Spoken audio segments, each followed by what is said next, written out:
Good evening, everybody. Thanks so much for tuning in to Molly's Salon, and a special thank you to Seema for taking over for the last couple weeks while I was away on a vacation.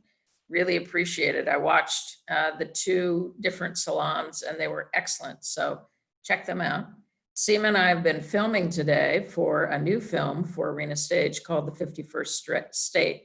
And we were filming down on U Street, and tomorrow we'll film near Woolly Mammoth in the downtown area and up in part of the city. So I'll talk to you about it in a few weeks.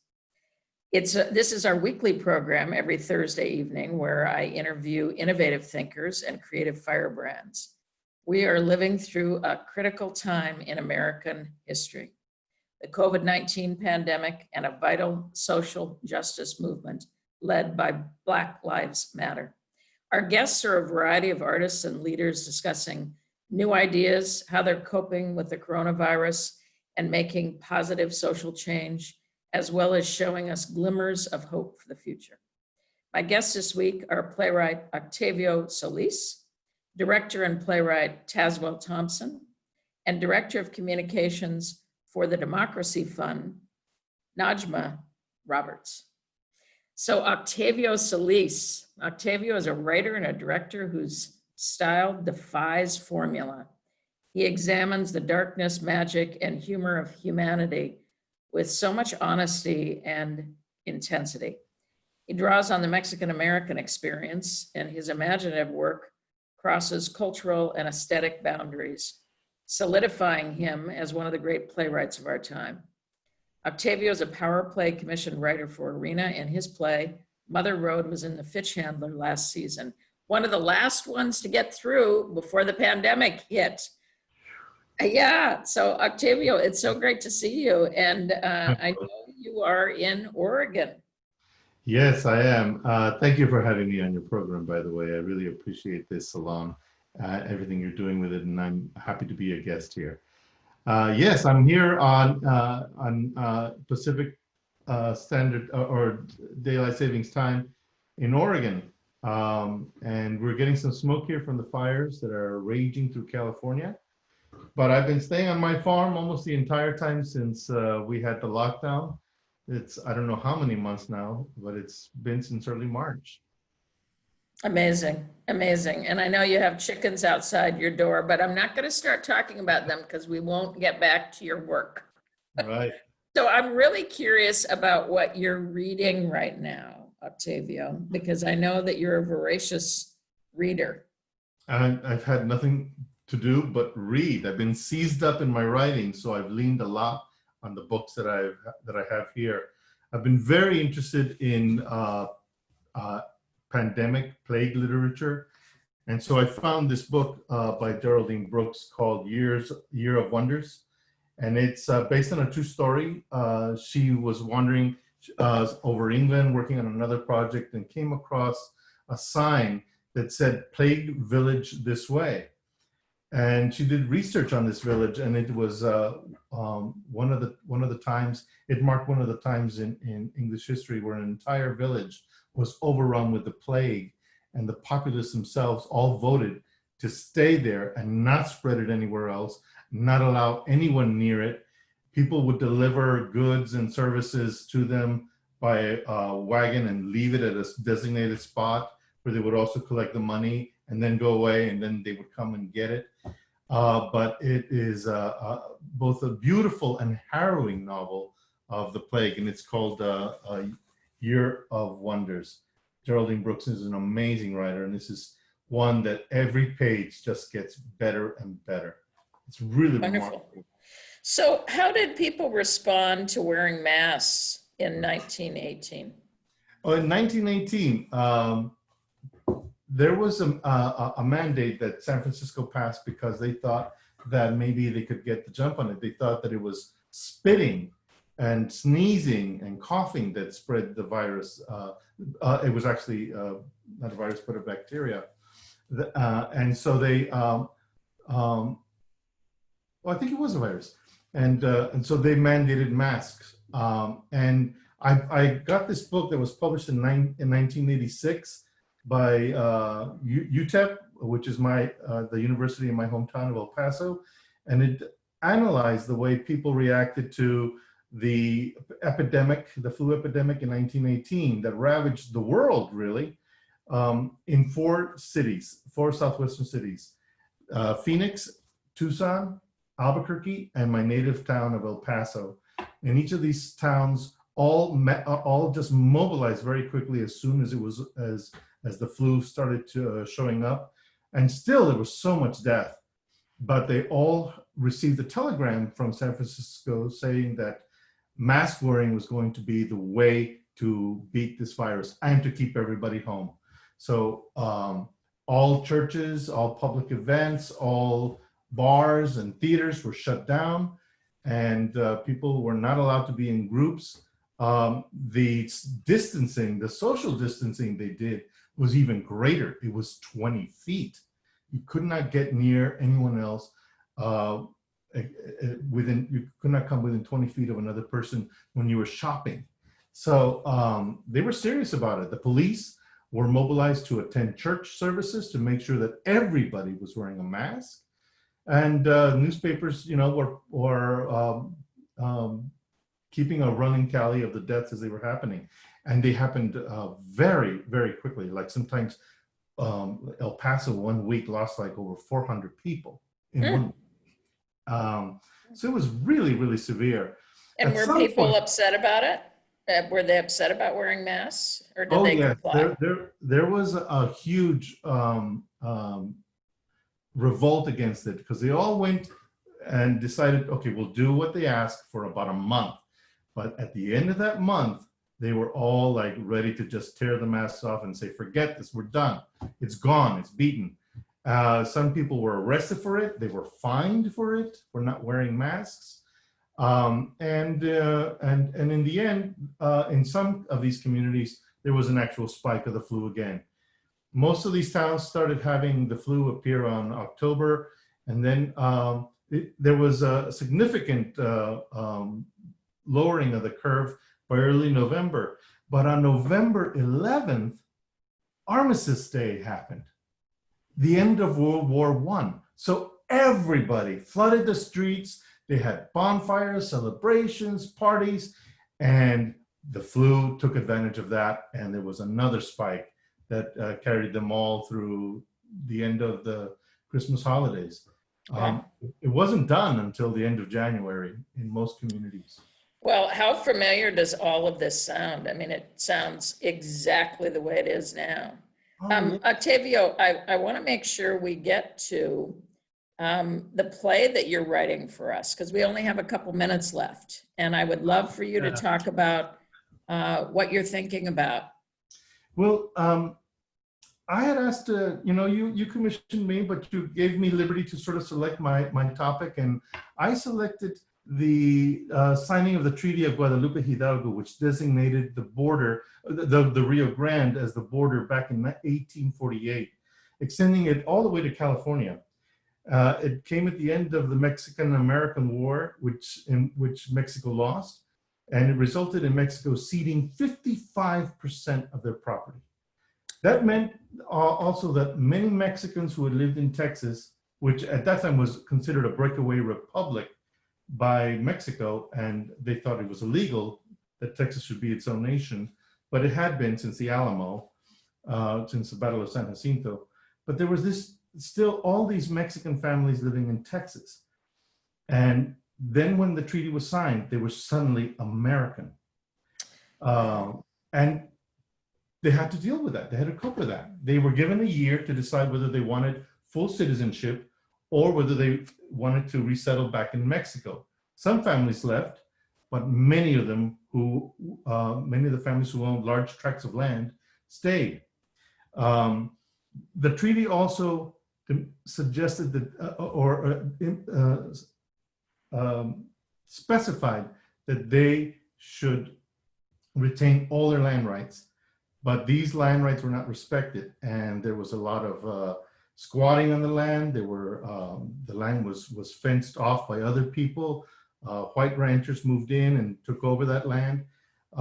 They were arrested on trumped up charges, sometimes hung from trees, lynched for no reason at all. A lot of times with the support and the enabling of the Texas Rangers themselves, who were feared by these Mexican communities. So I'm writing this play that deals with all that history, and I'm immersed in it right now, deep in it, and I did a lot of research with your help at the Library of Congress. So I was able to find a lot of like original copies of the that I, of course, photographed and have printed since, of land grants and contracts of land that were offered to Mexican American families well before Texas was even a republic. Wonderful. So Wonderful. been fascinating, and I finally found a way in, and I'm like done with Act 1 and ready to roll on Act 2. Well, we can't wait, Octavio. I mean, your writing is so beautiful. Mother Road was a great production. I love that show so much. And it's just beautiful. And we could sit and talk all night about what you're writing. I know we could. But I'm going to have to move on to the next guest now and just say I can't wait to read your new draft. Soon, very, very soon. When you're ready, send it. All right. You take care, Octavio. You take care. Bye-bye. Bye-bye. Tazewell Thompson is an internationally acclaimed director for opera and music, an award-winning playwright, librettist, teacher, and actor. So congratulations to Tazewell on joining the Manhattan School of Music as Director of Opera Studies and on his new Best Opera Award from the Music Critics Association of North America for Blue. And here's Tazewell. Hi, Taz. Oh, Taz, you have to unmute yourself. There you go. Am I okay? Good. Sorry about that. Don't worry. Don't worry. We've got you. You know, I'm just so proud of you, Taz. I mean, these are two crowning achievements. Thank you. Thank you.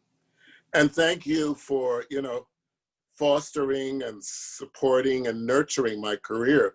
When you first came to Arena Stage, I don't know if you remember this, what was in previews was my play Constant Star.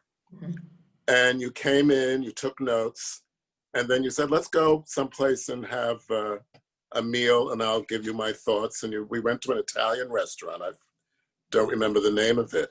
But before we even started notes, you said, I want you to write a play for us. I'm commissioning a play. And I said, and you said, the only stipulation is that I want it to be about, I want it to take place in Washington, D.C., and I wanted to have something to do with one of the presidents. And I think that's when you probably started your President's Initiative. And I was thinking about the dressmaker for Mary Todd Lincoln just a couple of months before that. I don't know why.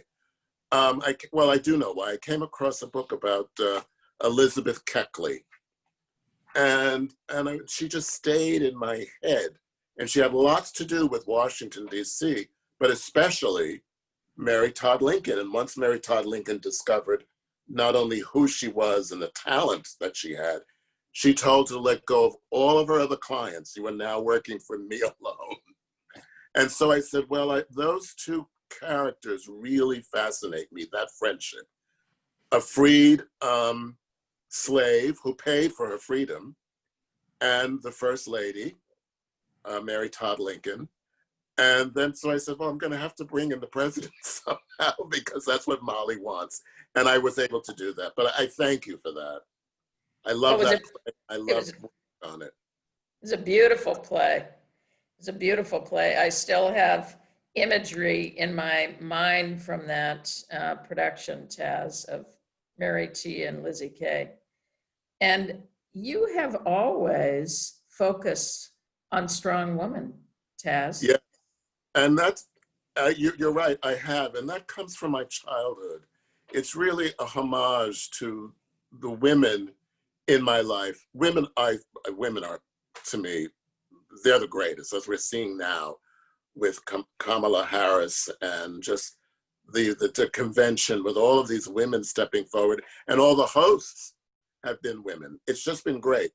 As a child, I spent 7 years in a convent in upstate New York, St. Dominic's Convent in Blauvelt, Rockland County.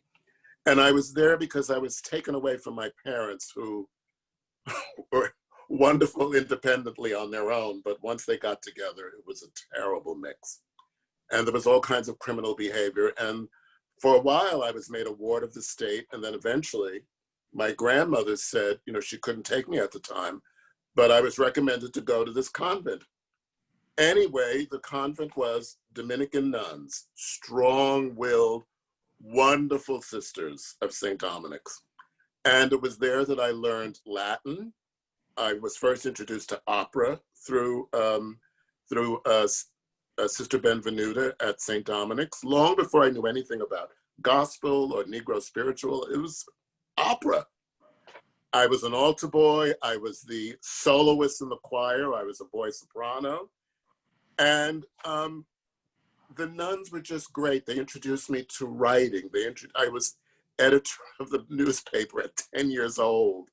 And I had a wonderful nun, Sister Victoria, who used to sneak books out of the Dominican library because I read everything that was in the living room parlor of our cottage.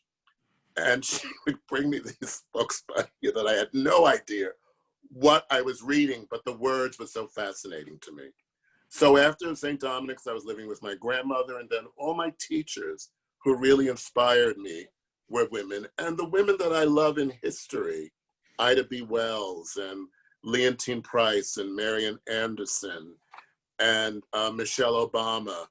And then I'm reading a book right now. I don't want to say who it's about because this is going to be a play, but I'll just say that the period is between 1848 and 1933. And it's a fascinating character of this woman who's involved with music, but also political. And she had this distinguished career that a lot of people don't know about.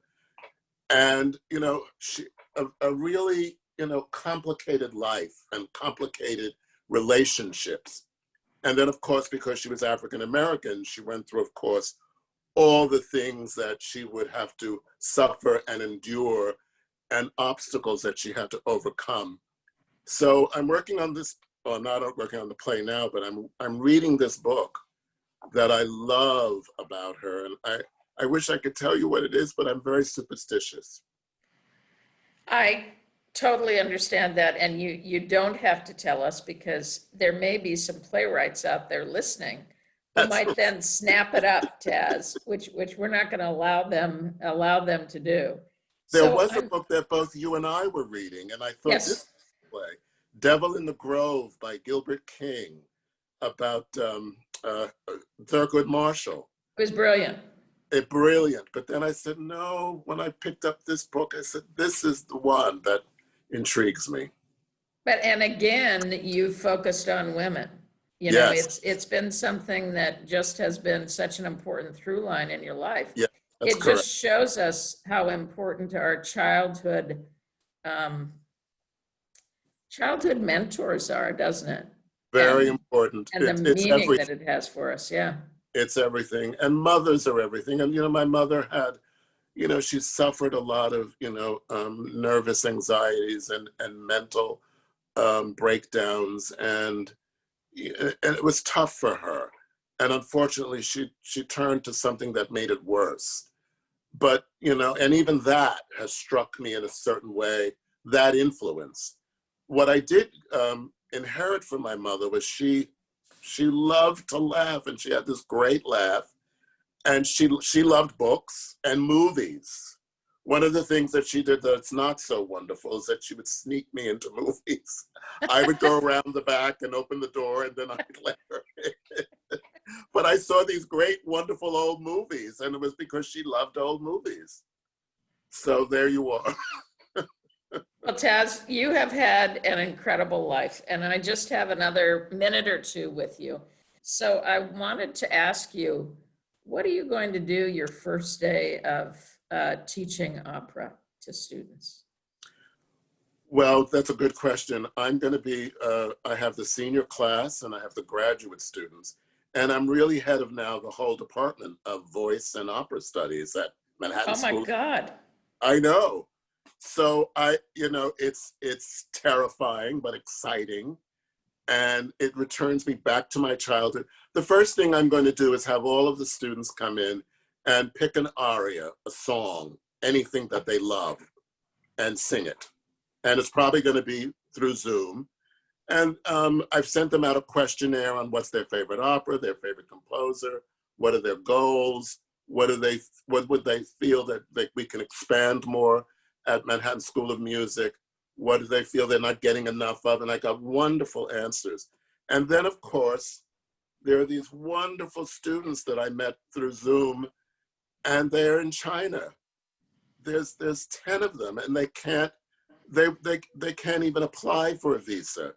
One of them went to the offices to apply for the visa, and it says, no, by orders of the President of the United States, no one from China can come in. And this is her senior year. I mean, it's enough that if she does arrive, she'll have to be quarantined, and maybe half of the year might be on Zoom, but that she's not even allowed to enter back into the state. There's 10 students like that. It's heartbreaking. Tazewell, this is the most important election of our lives, and we Of have our to lives. get our democracy back. And that's You become, know, it's been so clear, and it's clear in all the incredible speeches at the Democratic convention. and that this authorization to destroy machines that sort out the mail-in ballots, and to take away mailboxes off the streets. What is going on? Why isn't there a national outrage about this? Well, there has been a pretty big outrage about it. I mean, I think this is one that Democrats, Republicans, Independents, everybody is fighting. Well, I hope Yeah, so. I mean, it's because people aren't getting their letters. Grandparents aren't getting their notes from family and friends. People aren't And getting. medication. Yes. I know.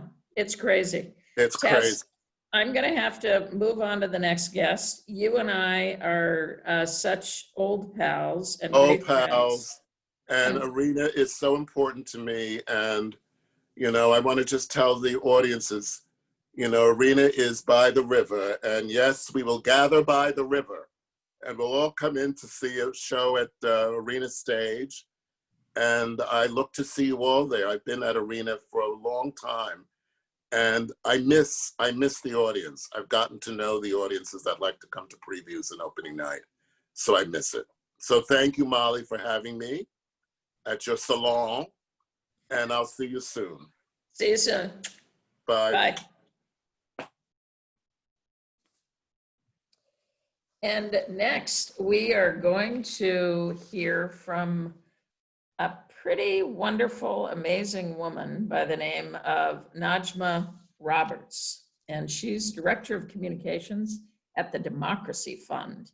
She develops communication strategies to support their 4 programmatic priority areas to expand its reach, influence, and increase engagement.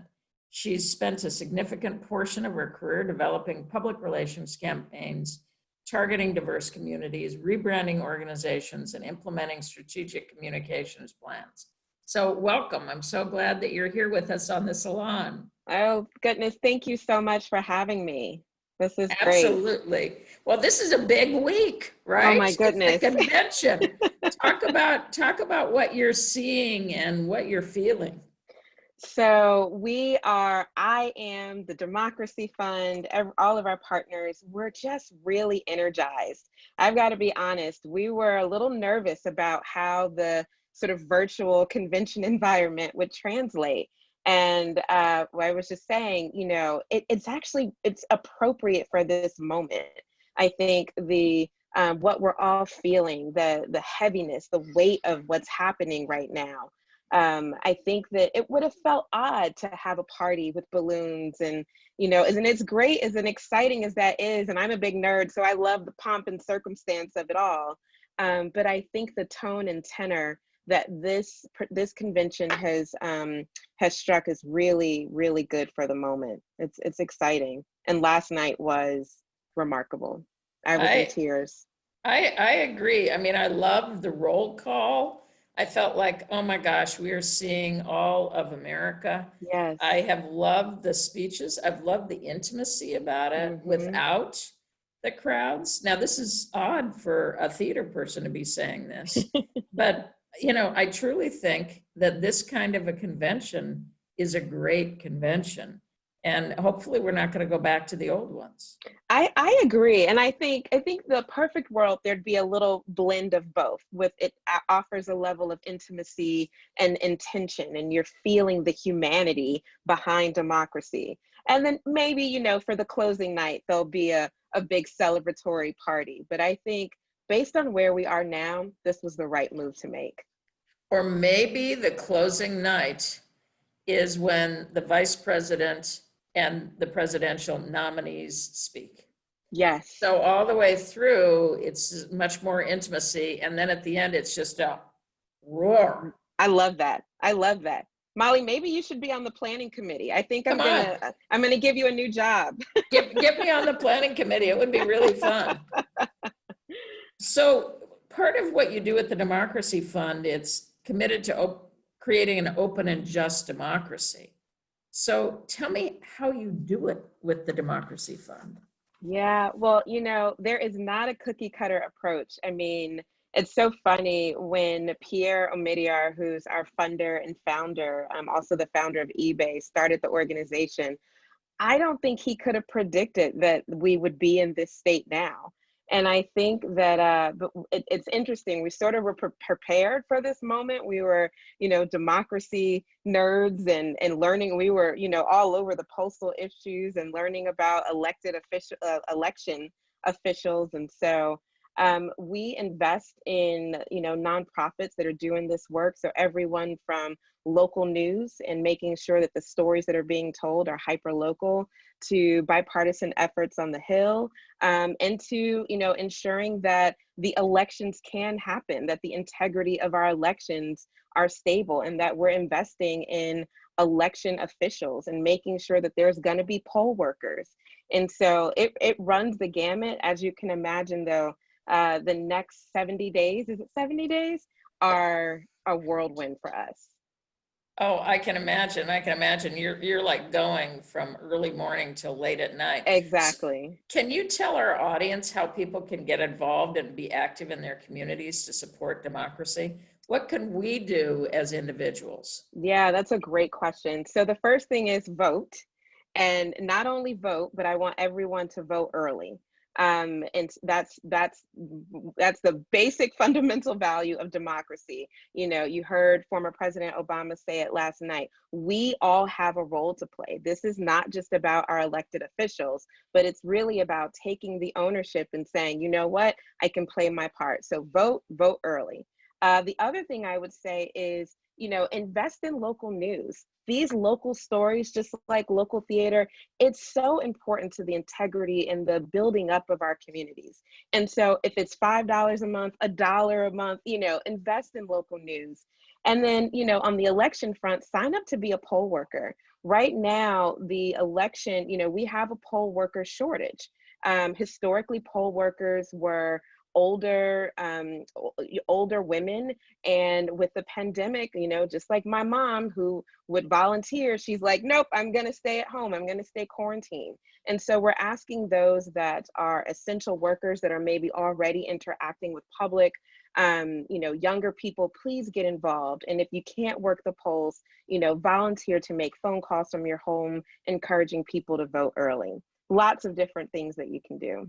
That's great. My mom and my grandmother were both poll workers. For years, they would make their deviled eggs because every time they would go in, everybody would bring all the treats and sit in the back for snacks.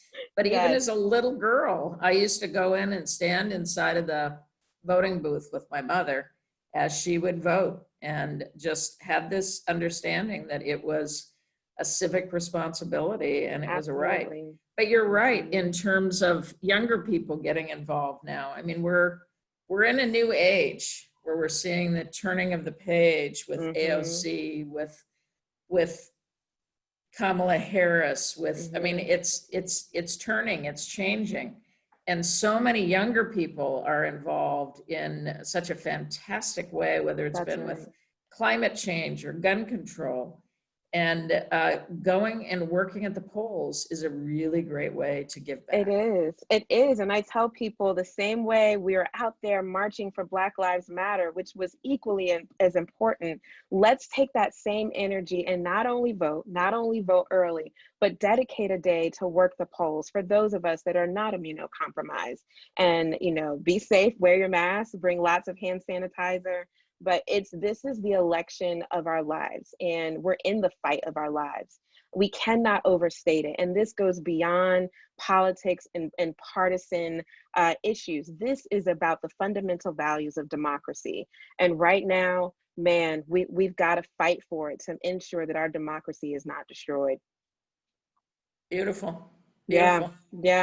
Well, thank you so much for being on the program. I look forward to seeing you in person once this pandemic is over. Me too. And And I want to know, are we going to get a play about, you know, what's happened over the last 4 years? Will there be some sort of creative inspiration when we all get over the PTSD of it all? Well, you know, this film that we're working on right now is actually 10 monologues that are created through subjects here in Washington, D.C., beginning with the murder of George Floyd, the protests, the movement, the growing movement toward racial justice, and the fight for sovereignty and to become the 51st state here in Washington, D.C. I love it. So it's hyper local. I love it. Yes, we will get one of those plays. But usually writers are a little, not slower, but in the theater, they gestate for a longer time than television writers, but they go deeper and further. I love it. Well, I am excited. Please keep me posted, and you know, you'll have support from all of us at Democracy Fund. So very excited about that. Thank you so much. Thanks for being on tonight. Thank you for having me. I'll talk to you soon. All right. Take care. Bye-bye. Bye-bye. Today's gift of art is Nahal Josie. When Terrence McNally died, Nahal, who had been in his production of Masterclass,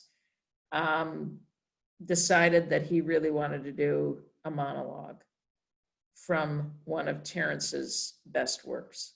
And Terrence McNally, of course, is one of the most important writers in the United States, in the theater, who we have lost to COVID-19. So now let's turn and hear Nahal Josie. American theater just lost a giant in Terrence McNally recently. And while we're on this theater hiatus, I wanted to maybe share with you just the ending of his play Masterclass. If I've seemed harsh, it is because I've been harsh with myself. I'm not good with words, but I have tried to reach you, to communicate something of what I feel about what we do as artists, as musicians, and as human beings. The sun in the sky will still rise if there are no more Traviatas. The world can and will go on without us, but I have to think that we've made this world a better place, that we've made it richer, wiser than had we not chosen the way of art. The older I get, the less I know. But one thing I am sure of is that what we do matters.